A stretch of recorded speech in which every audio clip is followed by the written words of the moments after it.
All right. It's real this time. Sorry about the technical difficulties. And hello, everybody. Welcome to Mocktails from the Cantina Live, episode number 70. We're probably not going to get a lot of people watching this on the live stream because we had to create a new link. So, welcome all you watching on the replay. It is Cinco de Mayo. I am going to raise my glass before I bring Brother Rich Brendel on for a cheer and a beer. I just want to raise my glass to Diego Luna, fighting the good fight, being a philanthropist that he is, and also giving us more amazing Star Wars content. Not Rogue One, but in addition to that, of course, Andor Season 1 and Season 2. I feel like I need to clear the air a little bit. I feel like I've put out in the world, cheers to Diego Luna, margarita on Cinco de Mayo. I got to clear the air a little bit. A lot of people might think that I do not like Andor. I do enjoy it immensely. I'm a big fan of the show. I feel like I need to go back and rewatch all these television episodes just like I did the theatrical releases several times. I need to watch these over and over again, which I have not done. And I know when you are watching Star Wars more than once, you really start to get to know it, fall in love with it even that much more, and started paying attention to some detail that you might have missed the first time. So I had to clear the air a little bit about Andor. I am a fan of the show. Make no mistake. Make no mistake about that. Make no mistake about Brother Rich Brendel coming on right now for a cheer and a beer. Rich, welcome to the show. I just saw you yesterday at the Brewers Clubs game. What are you raising your glass for tonight, my friend? For the month of May, it's Mental Health Awareness Month. So we're going to be talking about mental health stuff a little bit tonight, hopefully. And to everybody out there who's struggling, you're not in it alone. Cheers. Hey, cheers, and, man. Oh, and this is a Lone River Ranch Water lime and agave flavor seltzer. Cheers. Lime and agave. It's got a little bit of a margarita mix sounding taste in there. Cheers, man. Yeah, it is mental health awareness. Yeah, super, super important. I got to bring something to everybody's attention. I would like to welcome everybody that has come in to the Mocktails community with a free membership for the month. Something new that we've started here.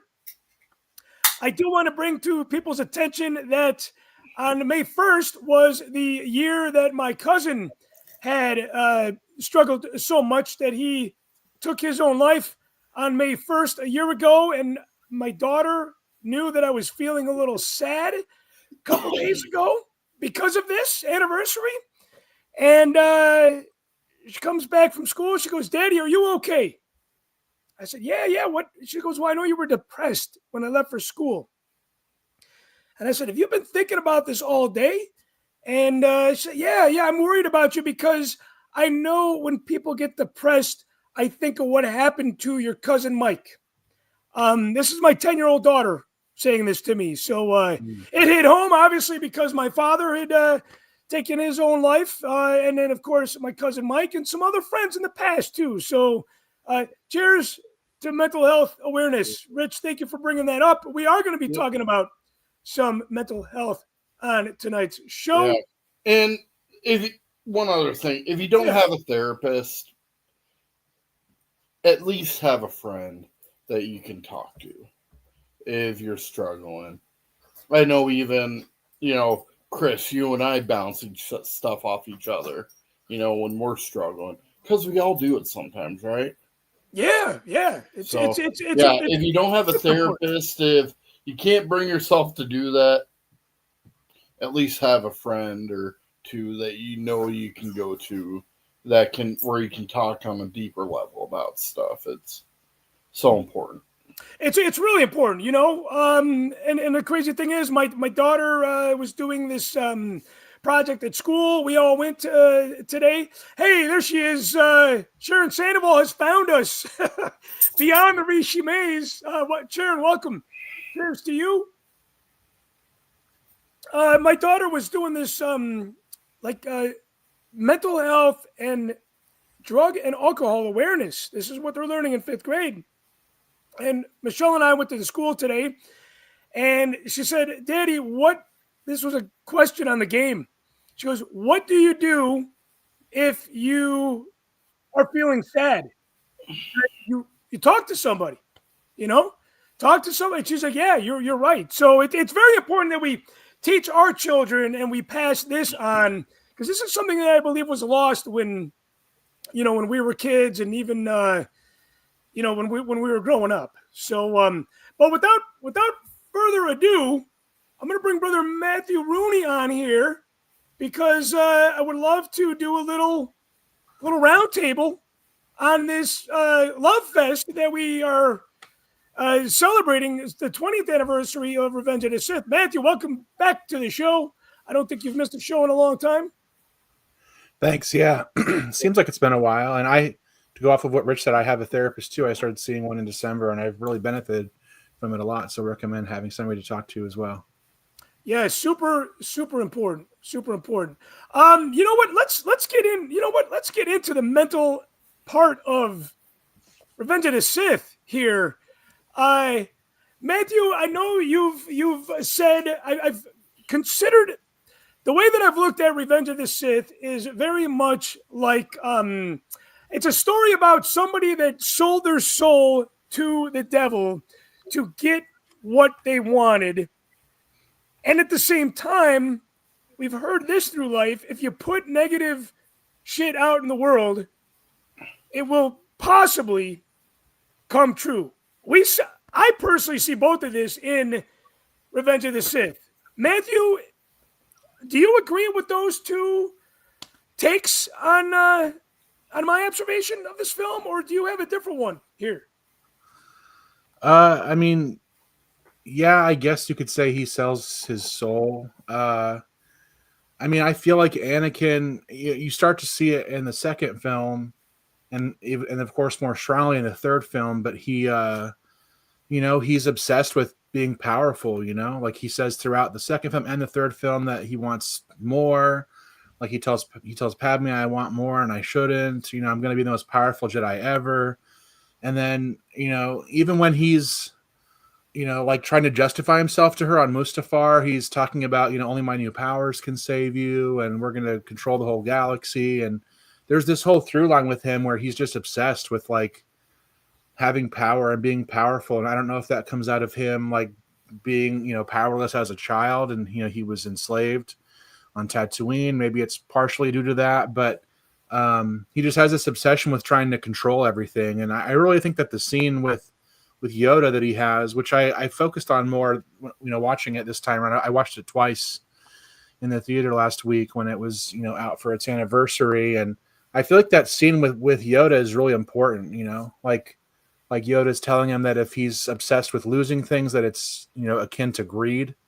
And I think that's really what Anakin's issue is, that he's greedy for power and he wants to control everything. He wants to control his wife really as well. I mean, like I know we talk about it being a love story and how it's tragic and all that, but I kind of partially feel like he uses it as a scapegoat. Like he's obsessed with power, and now he has this excuse. His wife, he thinks that she's going to pass away, and he kind of uses it as an excuse to go over the edge and go after some more power than he feels like the Jedi can give him. And so like, and he even does that when he sees her on Mustafar. He's like, I'm doing this for you, it's to protect you, but it's almost like he's just kind of lying to her and to himself, because that's not really what he's doing. He wants more, as he keeps saying throughout the whole film.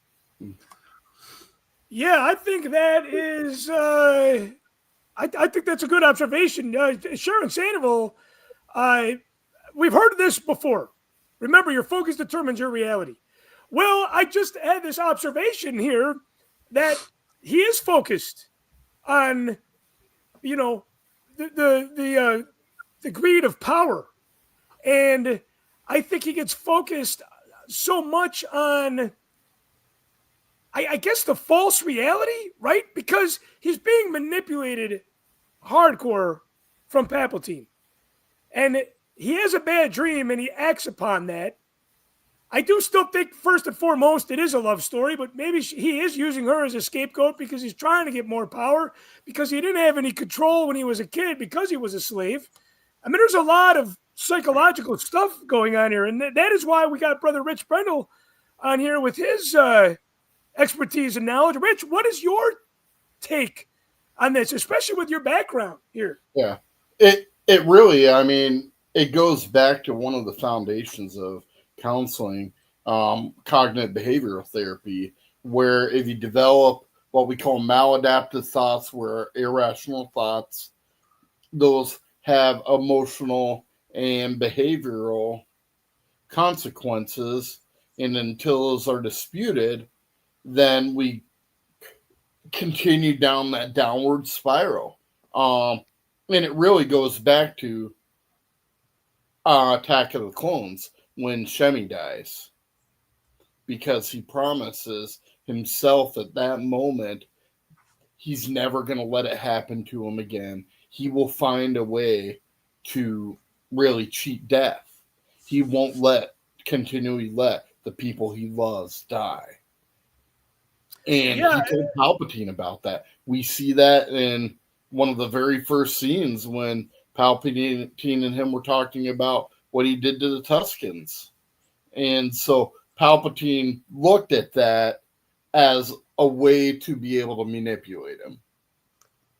And I always kind of felt like when Anakin has the dream in this movie in episode 3, that like I wonder if Palpatine like somehow conjured up that dream and kind of sent it his way. Like if he's using the Force that way to kind of like put those kind of vibes toward Anakin. Like did Anakin have that on his own, or was there some influence from Palpatine there? I've always wondered that.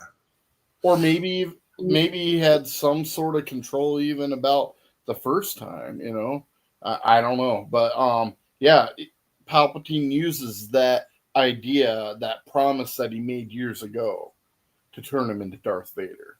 And that it's fulfilling that and embracing that irrational thought that he can save people that he loves with the Force that sends him to the dark side. So it's very psychological. Now, what about the fact that he puts it out there that he already thinks that she is going to die.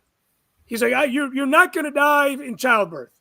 Like he believed it so much, and it's almost like I don't want to say he believed it so much that it came true, but there's been a lot of times we self-sabotage a lot of things in our own life, or we go down a downward spiral, and we get in this mental funk that we can't get out of. Do you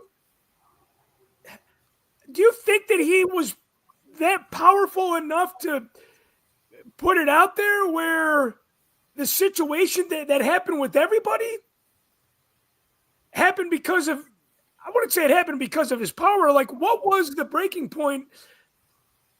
What was the breaking point in this movie, you think? I think it's when he's sitting up in the Jedi room, the council room by himself. Like Mace Windu says, stay here. Like, you're too conflicted. You can't come with us. And they have the whole scene where it's like the back and forth with him and Padme. And, he cries, I think, at least twice in the movie. And he has tears in that first scene. And it's when they're having this thing with Padme. And so when I was younger and when I first saw this movie, I always thought it was him like crying because of Padme. But when I was watching it this time or the last couple of times, I felt like he made a choice that he's going to betray the Jedi. Like he was told to stay there. You can hear Palpatine in his head, like, if they kill me, like you're not gonna have access to this power anymore, and so you have to come save me.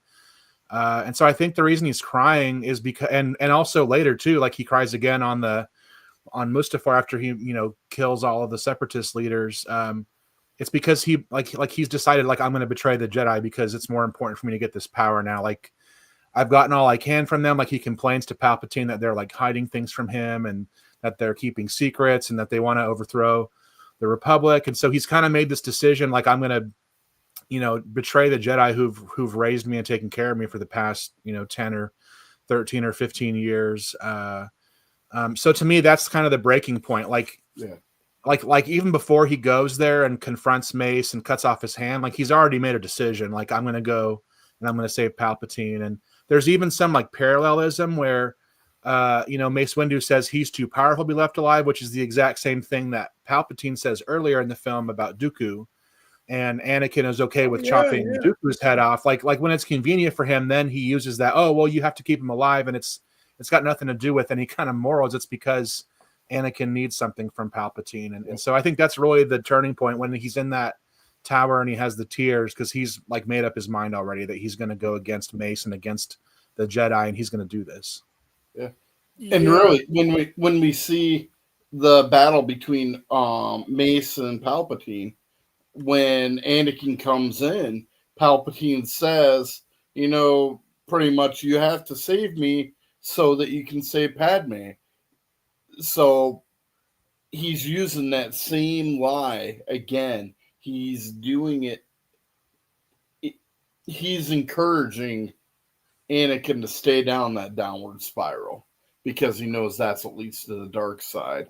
We even see, I know we're talking about Revenge of the Sith, but we even, because it's part of the story, we even see his emotional struggle in Attack of the Clones psychologically a couple ways. First way is through dissociation, which is trying to distract yourself. He was working on machines to try to help him forget about it. And then he went to blame, where he's like, it's Obi-Wan's fault. He's holding me back. So, right. And then he eventually decides to embrace that mentality, promising himself he's not going to let anything get in the way of him becoming powerful enough to do that in the future. Matthew, it's interesting that you had said when you saw it 20 years ago, you saw a certain thing this way, and now you see it differently this way. I kind of found a little bit of some similarities where I was, 20 years is a long time. And I asked this on the Machtails podcast, does this movie or all these old movies, older classics, these classic films, do they mean to you today what they meant to you 20 years ago? That scene where Mace went flying out the window, I remember that when I saw that in the theater, the red carpet event in LA, I was just like, I cannot believe that happened. I think that might be the biggest shocking moment for me in all the Star Wars films. I think, to me, I don't even think I was shocked that Darth Vader was Luke's dad. Mace Windu going flying out the window in that scene was just, I could not believe that had happened. I do believe that Mace Windu not trusting Anakin, obviously for the right reasons, right? He senses the dark side. He senses much conflict. I do believe that the butterfly effect is definitely present in that, because if Mace brings Anakin with him, that whole scene at Palpatine's place really plays out differently. How? I don't know, but he's not going to walk in with Palpatine on the floor and a lightsaber in his face kind of scenario. That moment when he walked in, I was like, yeah, he's walking right into this. It's going to look like Palpatine is the victim, even though we know that wasn't the case. And again, Anakin had this all conjured up in his head. He had it all played out in his own way. And it's probably safe to say that, let me ask you this question. Do you think Palpatine could have killed Mace Windu before Anakin got there? Do you think he's definitely in that situation to see? Yeah, he's definitely playing possum. Like, I mean, on the one hand, he gets all deformed, which maybe he didn't intend to have happen. I mean, because Mace does have a lot of power, but I do think once Anakin shows up, and I'm sure Palpatine could feel him arriving in the building, that's kind of the beautiful thing about the whole story is that like Anakin does it all on his own. Like Palpatine's like the devil, in Christian mythology or Christianity. Like he's tempting Anakin, but he doesn't make Anakin do anything. Like Anakin makes all those decisions himself. Yeah, right. Like Palpatine's playing possum, I think, and he's pretending, and because all of a sudden once he makes that decision and chops off Mace's hand, then he's like full bore going again. Like he's obviously was holding it in reserve. Yeah. But I'm not so sure that it would have turned out differently, because I think the reason Anakin wanted to go along was because he had already kind of decided, like, I need Palpatine to survive. Like, we need to have him go to the courts. Like, like he wanted to go along to make sure that Mace didn't kill him, which is why he ended up going back anyway. So I'm not sure it would have played out any differently. Yeah, that moment where he chops Mace's hand off, that's where he decides to take somebody, to assist in taking somebody else's life, where in his mind it was like an exchange, Mace's life for Padme's. He chose to for sure do that in order to save the one that he loves. Which didn't really work. No. Did this? I feel like this made the Emperor. The prequels made, especially Revenge of the Sith, made the Emperor look even more of a badass to me. By the time we see Return of the Jedi, right? Like, it doesn't really change my mind on how this guy is an evil person. Would you say that the prequels overall? This is something that was kind of talked about years before Facebook and social media, between the critics and the fans alike. Did the prequels change your mind, or the way you looked at? How do I say this? Were you satisfied on the way that George Lucas had told the story about what happened to Anakin, or were you already expecting something different in your own headcanon, if you will? I'm not sure I expected anything different, but I do think it changed the way I look at those earlier films, because you kind of find out that the Jedi weren't doing good things either. Like I know that people like to talk about how the Clone Wars series, expands on that and shows that they were doing shady things, but you can already see it in this film. Like the whole purpose of Mace going to arrest Palpatine, like they have that conversation, like he has the conversation with Yoda through the hologram beforehand, where he's like, well, we have to go make sure he gives away power, and we might have to take over the Senate temporarily. Like, they're talking about a military coup, like they're generals, they're running the military. So if you know anything about history, I mean, that's a military coup type of a situation. And there's kind of seeds of truth in what Palpatine says to Anakin about, the Jedi have power and they're afraid to lose it too. And that's exactly what's going on. And so even though Anakin obviously is doing dark things and he goes and, murders younglings and all that sort of thing, the Jedi Order has really gotten lost as well. And they've, I really think when they say that their ability to use the Force has been diminished, it's because they've really gotten lost as well. And they've moved away from the Force, and they've become, political agents and military leaders, and they're not really serving the Force anymore. So when I watch, so to get back to your question, when I watch the original trilogy now, especially Return of the Jedi and, Luke's interactions with Yoda and, what decisions Luke makes toward the end of the film when he decides not to kill his father, he's sort of like making different decisions. And I'm not sure he's aware of all that history with the Jedi, but there was a reason why the Jedi fell. And it wasn't just because Palpatine was awesome. It was because they themselves had really become corrupt and were kind of rotten in many ways. And so they kind of spelled their own doom, and Palpatine took advantage of it. Rich, how about you? Did this change how you felt about Darth Vader's, Anakin's journey? Yeah, I honestly thought that, and this is like pre-episode 1, pre the Phantom Menace, I thought that Anakin would be a little bit older than Jake Lloyd was. I thought that we would see him more like as a, going into his teenage years. I thought that would be like where they kind of discovered him. But, yeah, because we always knew that the lava scene was going to happen, right? Like we knew that. I don't think we necessarily knew that there was this love story involved, or that he was a slave in the beginning. This was kind of unfolding, at least to me anyway, while it happened. I always figure the other thing that the prequels did change for me also was I I never thought that Luke and Leia were taken right from birth to I didn't think Padme would have died in childbirth just because Leia said that she remembered like moments Yeah. of her and stuff. Yeah, the way that Padme dies too, it's crazy because she dies of a broken heart, and Yeah. this is a very real thing, right? We hear Yeah. older people that have lived, their whole life with each other, and they're married for let's say 40 years, for example, and their husband dies, and then they lose the will to live, and Yeah. they die as well. Well, So bringing it even into Star Wars, look at Debbie Reynolds and Carrie Fisher.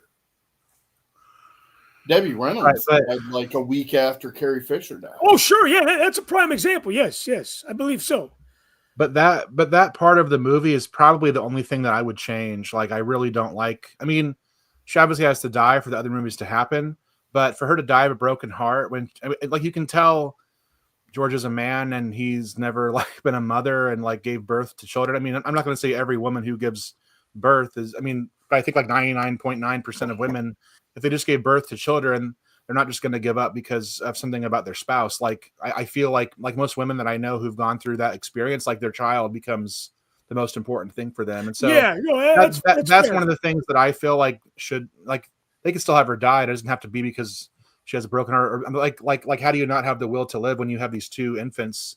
That like I feel like that's enough of an impetus for her to want to live, Yeah, and just based Yeah. on her sure. character throughout all three of those films and how loving she is and nurturing, like it's hard, and she would go through that whole pregnancy, and like so like that's really the most unbelievable part for me that I wish could be tweaked a little bit, that she just died through some kind of injury or something instead of losing the will to live. Yeah.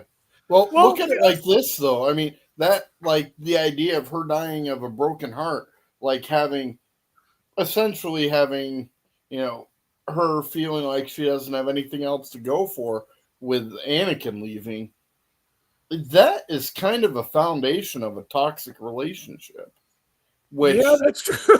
Anakin and Padme definitely had. I think we all can agree with that.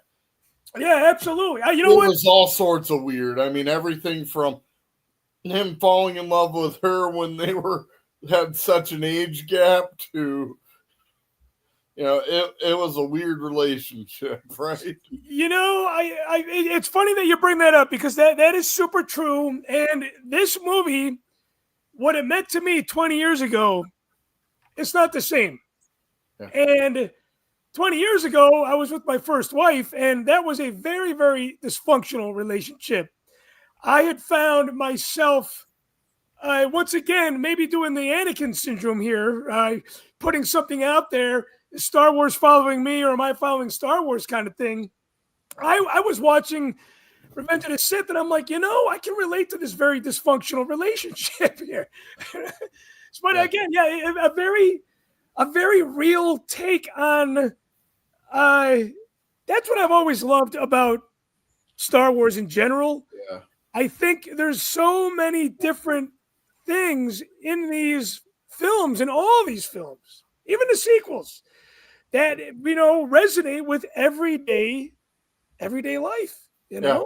So, I mean, going with the Jedi mentality too, I think this might be one of the reasons why the Jedi forbid attachments, because yes, attachments, love, that kind of stuff, those things are good, but having that attachment and the physical representation of that attachment become your very reason for being, becoming your primary motivation in life, that takes away everything from the internal. Yeah, for sure. And yeah, so that is a major reason why people go to the dark side. That's one reason why we have even like jealousy and hate, because we focus too much on those external attachments. Do you think if this film would have been released for the first time this year. We see Anakin get emotional twice. We see a lot of politics in this film. Probably more so, we see a lot of politics gone wrong in this film. How do you think this film would have been perceived if it was brand new today versus, that came out 20 years ago? Things were different then, or were they? I don't know. But do you guys have any comments on that? And Matthew, you've been very vocal about who gives a shit what people think when it comes to negativity. I don't know why. Jimmy Mack even told me to stay away from that. I don't know why. It's one of the things that I always bring up. I think because the negativity from the fan base is so different than what it was like for me as a Star Wars fan in 1992. It's I guess it's part of the journey. Like, I'm still, holy crap, this is really happening. I have no idea how we got to this point, but we're here. But anyways, we latch on to negativity sometimes because it's emotions, and humans are emotional. But I don't know. I feel like I'm not sure that. I mean, I think the themes are still relevant. Like the picture's still relevant. Like maybe some of the special effects would be different because there's better technology now. But I think the story and all that is very timeless, and the themes that are in it, are centuries old, if not millennia old themes. And so I don't think, I think it still would have been viewed the same way. I mean, I worked at Blockbuster when this movie came out, and people talk crap about it like all the time. Like, people came in and complained about the Star Wars films to me all the time working at that counter. So to me, it isn't that different. Like maybe it's more accessible for you to see that response with social media, but I don't think it's that much different than what it was back then. But you remember people coming in to Blockbuster complaining about Episode 3? People would come in and say, like, the prequel movies suck. Like, I only like like I would, they'd be like, I'm not watching that. I only watched the original trilogy. Like, a lot of people said that to me when that film came out. So I think it's still I don't think it's that much different. I've seen the same criticism back then that we see now. Rich, what about you? Do you think the fans would overreact to this film if it was brand new in the time we're living in now versus looking back at it for 20 years ago? I think they would have been more critical about it. Social media didn't exist when Revenge of the Sith came out. So yeah, and I do feel... I think we'd be a lot more critical of it. But honestly, I mean, speaking about the political side, nowadays it means a little bit more to me. The movie is so much more significant to me nowadays. Sure. I mean, now that we have a corrupt dictator and stuff. Hey, we always say we're going to save the politics for Stephen Colbert. Yeah. Of course, I'm talking about Vladimir Putin. No, but I found that very interesting, and Matthew, it's interesting that people complained about this one because I feel like the way that I remember the prequel eras as they were unfolding, I feel like everybody said, you know what? I didn't like episode 1 and 2, but 3, George really brought it home. I felt like this was pretty much across the board a fan, maybe not a number one overall for people, but I felt like, it was definitely well perceived. And I feel like if people were complaining about things that had happened before, they were a little bit more like, okay, George still had it in him, But I'm not talking about Star Wars fans. I'm just talking about the movie-going public in general, because it's not like I was only catering to Star Wars fans when I worked in a video retail outfit. So I don't know. And I don't necessarily consider people that complain about Star Wars all day to really be fans. I want to backtrack a little bit to the dream sequence.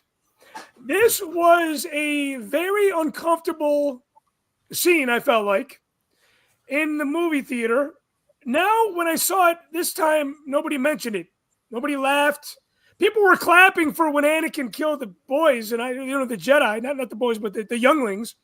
And I'm like, come on, that's not right. I had to explain that to my daughter. that these That's the people chicken jockey crowd, though. That's doing right. that. That's the chicken jockey crowd. Yeah, you're right about that. But the dream sequence was weird. It was kind of like, I felt like when people saw that the first time it was released, there was this sexual stigma to it. Because you see him from the waist up, and he's saying no, no. And it was just an uncomfortable scene, but it was the rest of the crowd that set the uncomfortable vibe, Did you guys ever get that the first time? Was it? I've never until now heard anybody say that at all, so I have no idea. It was, I don't know, maybe it's the suburbs out here in Chicago that people get a little weird. Yeah, the Chicago people are clapping for children dying and for whatever that scene was. Yeah, and laughing at the dream. I mean, I only saw it twice this time, but I saw it in 2 different states, and luckily no one said or clapped because I would have said something to them probably. Well, yeah, I would. Yeah, it was very, very strange. I know some people were saying, okay, that's a little odd that people were clapping for that. You know what? I got to call myself out again. And not only did I have to explain that I do really enjoy Andor, but I got to say I've been caught in the act saying Rogue One is my favorite film. But recently, after seeing Revenge of the Sith, I said, this is back to being my favorite film. Because at one time it was. So, Matthew, I got to go with you on this. You don't like to rate the films. But Empire Strikes Back, Revenge of the Sith, and Rogue One, they're my top 3 favorite films. And I thought, why? Why do I like these films so much? Because they're dark, they're a little depressing, with a little bit of hope. I like the emotion behind these 3 movies. That is why I put them up top. This scene here, I got to tell you, what a way to end the film, right? I mean, can you really tie it and bring it back home more than this finale here? It's poetic. Oh, and the Force theme's going. I mean, every time Revenge of the Sith is a tearjerker to me, hands down. Did you guys get emotional seeing this film? Yeah. Definitely. Well, I watched it twice. The first time I watched it, I was definitely had tears at a couple different scenes. But I usually do when I'm watching it, unless I'm super distracted. Like I'm a very emotional person anyway, and I get teared up pretty easily with stuff because I can relate to things pretty well. Yeah. But definitely the first like the first viewing this time around, I definitely had several instances where I like teared up, especially like after Anakin goes dark. Yeah, it's there's so many powerful moments in this. It used to be the Order 66 scene, which that's what did it to me 20 years ago. And I found myself 20 years later like tearing up at all these different parts that didn't get me 20 years ago. Yeah, for me it's usually the Padme stuff, like when she's watching the temple burn and she doesn't know where Anakin is and she starts crying. That part really gets me because I can just relate to that. Like she doesn't know and she's like worried about him. And then also when they have her funeral and she's being taken down it, and then she has Anakin's little brooch that he made for her. Oh, that scene usually makes me really sad. Yeah, but a lot of that is just because like I felt like she had a really great character, and it's part of why I choose to believe in my own head that she wouldn't that she would have had the will to live for her children, at least if she could have. But I just feel like her character had so much that it could do, just like Leia does in the original trilogy films. That it's just really sad that her character gets wasted. Not that it's wasted because it serves this story, obviously, but in like the longer arc of her life, like she could have done so many great things, and she would have been a rebel, I'm sure, in the Rebel Alliance. Yeah, Rich, how about you? Did this film push your emotional buttons? Yeah, definitely. I mean, I was tearing up with the crawl. You were tearing up with the crawl of it for the 20th anniversary? What? Were you tearing up for the crawl for the 20th anniversary, or the first time you saw it 20 years ago? This time. Okay. I teared up then. I mean, I think that I don't know if it's that I'm more emotional when I'm older, but it seems like it was more emotional for me.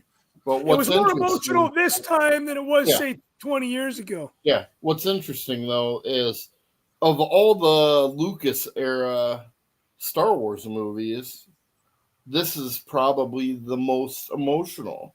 I mean, it's really the only one that can make me without cry a doubt. every single time.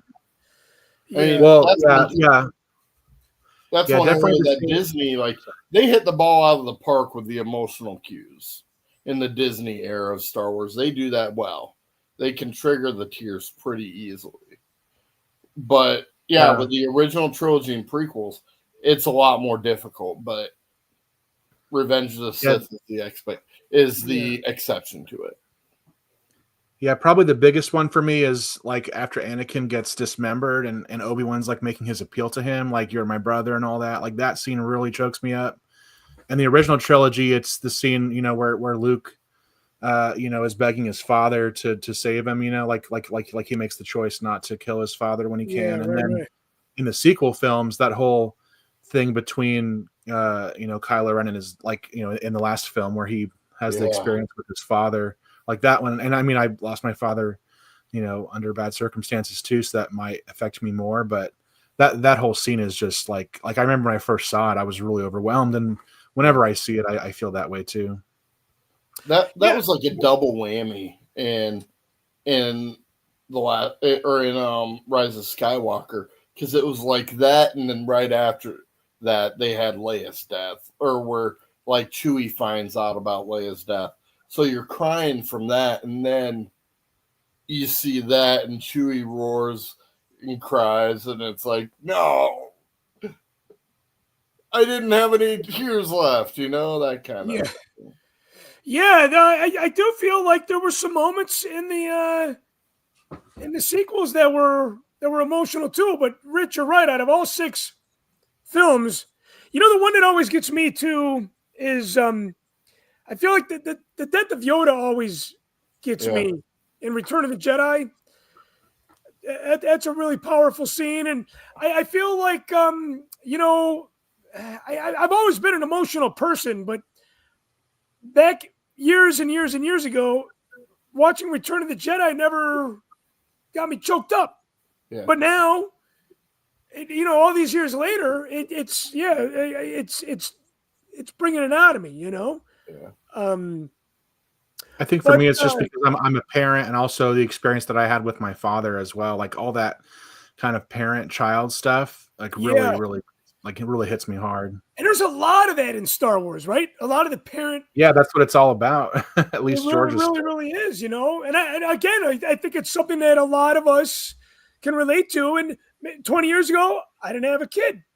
Now I do. So now these classic films are resonating with me in a new and different way than they always have, which is crazy, right? It's like Star Wars still is giving back after all these years. I do want to mention something that's very, very important.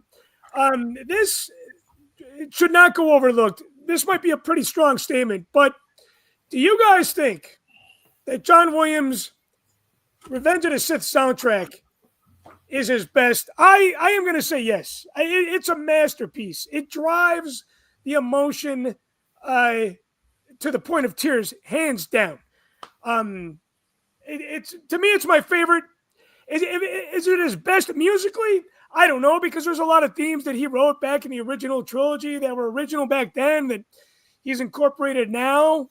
But it's the best use of dramatic scenes, especially when Padme and Anakin are having that moment of them looking out the window and got that quiet, synthy kind of music going, and it's powerful.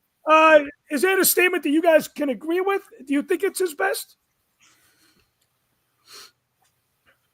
I mean, there's a difference between his best and like which one I enjoy the most. Probably you could Sure. argue it's his best work because he just puts. If you really pay attention to it, he puts so much in it, and it includes like most of the themes from the original trilogy too. Like it's all in there if you really listen to it and pay attention. Like especially the closing credits, he goes through like all the films basically, musically throughout those credits. So you could probably, I mean, I would be okay with saying it was his best one, but for me, like which one do I enjoy the most? It would have to be one of the original trilogy ones, and I think that's just simply because it has a longer history with me, and a lot of those themes, like Leia's theme in particular, and the Force theme, which obviously those are in Revenge of the Sith in different parts. I don't know if Leia's theme is in there much, but I'm sure there's bits of it in there, and obviously the Force theme is in the credits, in the credits, right. But just like the original trilogy stuff, it's hard for me to put anything above that as far as my own listening pleasure. Yeah, it's I don't know. I feel like it's kind of crazy that some of these films, putting Rogue One and Revenge of the Sith over the classics, or putting the Revenge of the Sith music over the classics. I don't know. Sometimes I'm wondering, am I out of line with my fandom there? So I think Revenge of the Sith should be considered, like, even though we did the sequels, Revenge of the Sith should be considered John Williams' swan song for Star Wars. It's an amazing compilation of everything that he'd done so far. Yeah. However, I think Empire is probably the most unique and like pulled out of nowhere music. Like that's where we got the Imperial March. That's where we got like Han and Leia's theme. Right. That. So that Bespin music, like that's some good stuff, Yoda's theme. Yoda's theme, that's another good. Like so many great, amazing, unique songs that have nothing to compare it to. Whereas with Rotz, it's more like taking everything that he's done so far and syncing it together. Yeah, and if you think about it, right, like the Star Wars main theme it put him. He was already on the map, but it was one of those things where like, oh my gosh, everybody was singing it, everybody was humming it, and it was one of those things that really stuck. Yeah. It was probably his biggest, hit, if you will. Well, people don't realize that Imperial March, that was not in A New Hope. No, it wasn't.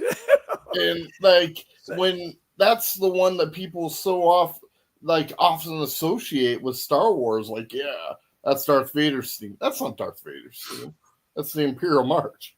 Yeah, I would say that John Williams definitely raised the bar and proved that he could do more than just compose a really, really cool title track that everybody had stuck in their head. Because, like you said, there's so many great themes out of Empire that are still being played today. Well, that is one of the things that I enjoy about Rogue One is that they take the Imperial music from A New Hope that predated the Imperial March, because there's that whole like dun dun dun dun, like that sort of evil little riff that comes in when the Empire shows up, and they stick that into Rogue One, since Rogue One takes place obviously right up into A New Hope. So I really enjoyed that kind of nod to that piece of music from A New Hope. But yeah, I think probably Empire is, there's just so much good music in there, and like obviously the stuff that Williams did for the prequels is great too. But it's hard, at least for me, growing up in the earlier era, to put it up on top. But I think Rotz is so much like the music is so much more impactful and powerful because of the nostalgic factor. It's like an old friend coming back. For sure. For sure. There's one piece of music that was in it's the one where Yoda is fighting Sidious, and I swear that Vader theme that they're playing, I feel like John Williams had lifted that right out of the Cloud City fight between Luke and Vader. It was almost, if he didn't lift it right out of there, I feel like he was trying to almost duplicate the feeling from that Imperial March being played with the cymbals and that sort of the washes and the crashing there. Yeah. But again, right, it's very nostalgic. It brings us back Yeah. the other favorite film that we love, The Empire Strikes Back. Yeah. And I mean, Williams does that so much. Like, he echoes back to stuff that's written before. Yeah, he's done that a lot in Star Wars, which is pretty amazing because he does it in a way where we don't realize it a lot of times until it's pointed out. And then we're like, okay, I'm an idiot for not noticing that. Yeah, right.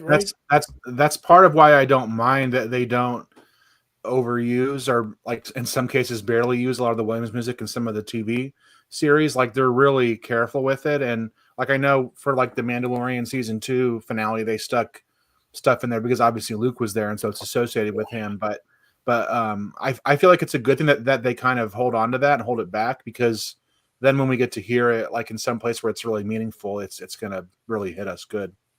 Yeah, look, Disney does a good job of not overdoing it, right? And I know I complained about Star Wars music not being used enough at Celebration Japan, but at the same time, if you keep playing the same stuff over and over again, I would think the novelties are going to tarnish a little bit. Maybe not rub off completely, but use it for those more impactful moments, right? Less is more kind of thing. I did. So I got a chance to go to, man, I tell you, I was living the time of my life in my Star Wars fandom back in 2005. I went to Los Angeles, and I'll share some of these photos on Patreon.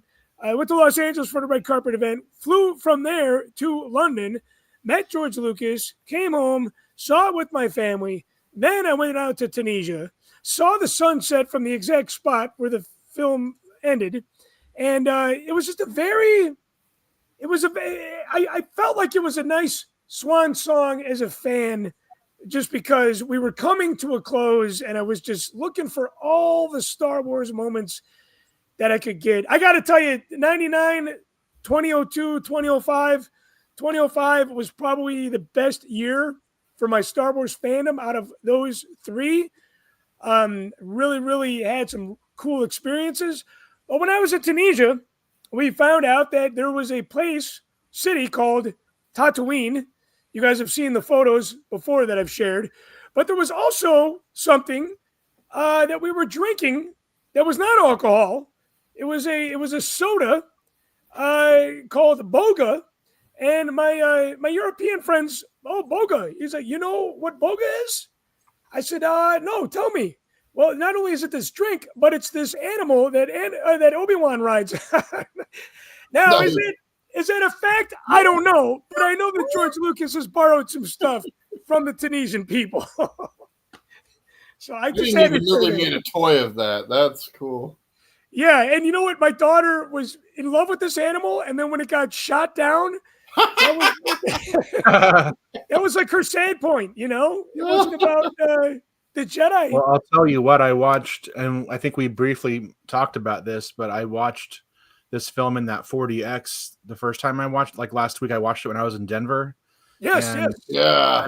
And I got pretty sick. Like, I enjoyed some of the movement and the water was fine, but like the jolting was too much for me. And whenever the Boga was on, it was the worst part of the film. Yeah, that was like the worst. That was the craziest scene, the chase scene there. I was like, I'm gonna have to go to the bathroom and come back when the scene's over. It's too much for me. It's like, I guess I'm an old man. When you guys went to see the 4DX version, did you have a lot of people in your screening room? Yeah, mine was sold out. It was totally full.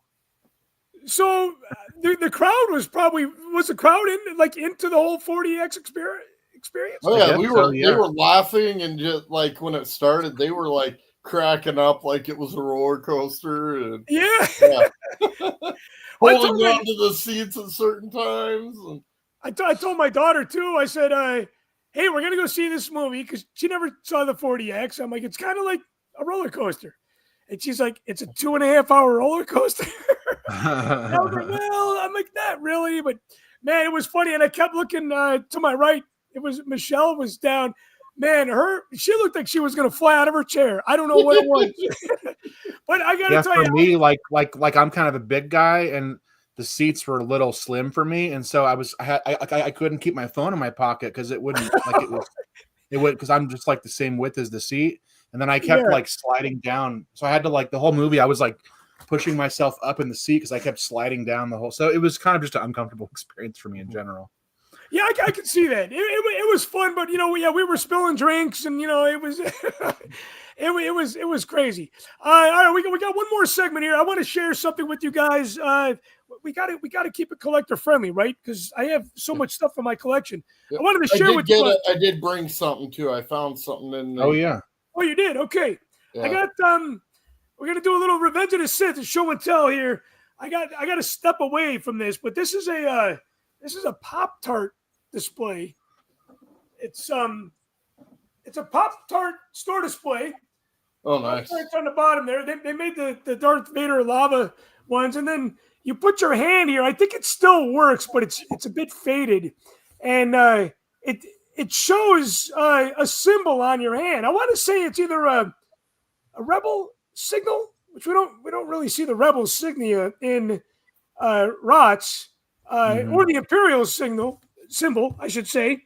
But next time you guys come over, you got to put your hand on that and see what happens here. Matthew, what do you got? Well, as you forget, I do collect. I collect the books and the comic, although I kind of stopped now. Although I bought a couple of the books recently, but I have the original novelization, the hardcover that I got back in the day with its slip cover. I've got here's the graphic novel, which we actually sold at my Blockbuster, and they had it on the shelf like 2 months before the movie came out. So I had to luckily it was shrink wrapped. So that's a nice cover. Ahead of time. Yeah, I love this piece of art. This is a great piece of art. And you said that's a graphic novel. Yeah, this is from one of the there was a 4-issue comic series, and then they did it in a graphic novel form, which I have the comics too, but I didn't want to dig them out of my closet. But yeah, this is the graphic novel. Oh, very cool. Some Star Wars Insider, like in the lead up to Episode 3. So we have like, first look, Episode 3, Clone Trooper. Yeah, I remember that issue. Yeah. First look at General Grievous, and then Obi-Wan Strikes Back. So I got some of those, and then I have the Incredible Cross sections. This is like a little hardcover. I remember that book. I never had that book, but I remember that. It's got a bunch of the like ships and things like that broken down, which is pretty neat inside. Yeah, super cool. Rich, what about you? What do you got, man? All right, so I always like the kids' meal toys and stuff. And this was from the Burger King one for Revenge of the Sith. So I got my little Obi-Wan Kenobi there. Did you get that from my house by chance? What? I said, did you get that from my house by chance? No. And it's also like a little Viewmaster. You can see little scenes from the movie and stuff in it. And I'll see if I can bring it in there. I saw it. Yeah. So. Yeah, I really enjoyed those. I really enjoyed those Burger King toys. I have them all. They were like Funko Pops before Funko Pops. Yeah, for sure. Again, I like the cartoony shit. I know some people don't, but I think those were made by the Little Tykes company, actually. Those are a lot of fun pieces. They actually made like a plushy Boga of those too. Oh, I think you got that one downstairs. Yeah.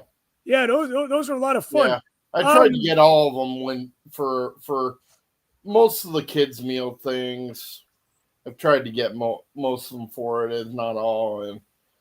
But honestly, I think for the best one ever was Episode 1, the KFC, Taco Bell, Pizza Hut together collaboration. Yeah, that was a good one too. Well, we are out of time. I'm glad we stayed focused and talking a lot about ROTS. I could talk about this for another hour.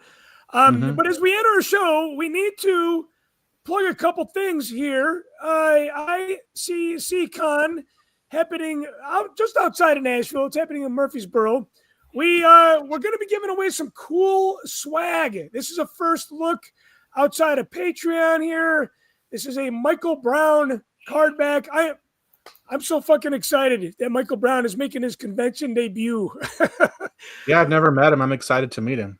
He's a great guy. He's got a really great music release out on I think it's called Country Holic by Michael Brown. It is it's on Amazon, Spotify. It's if you guys like country music, it's a great CD.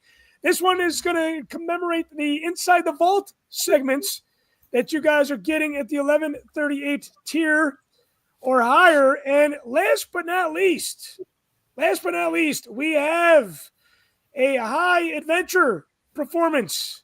I will be jamming with brother Glenn Nelson again, this time doing an hour and a half before I do a 2-hour set with the Con Men. So I wonder how my hands are going to feel after beating on percussion for 3.5 hours. Yeah.